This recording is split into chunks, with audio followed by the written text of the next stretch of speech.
तिब्बत उदय प्रकाश की हिंदी नज्म का उर्दू तर्जुमा।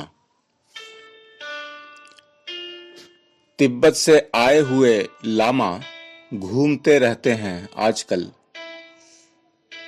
मंतर बुदबुदाते उनके खच्चरों के झुंड बगीचों में उतरते हैं।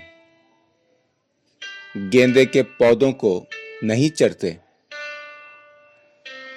गेंदे के एक फूल में कितने फूल होते हैं पापा?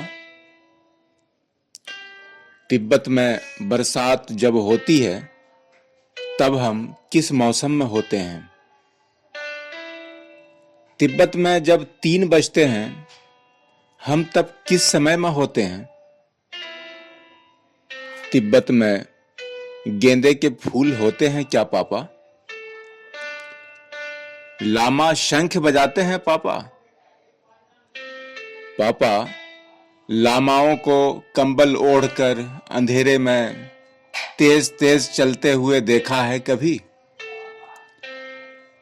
जब लोग मर जाते हैं तब उनकी कब्र के चारों ओर सर झुकाकर खड़े हो जाते हैं लामा।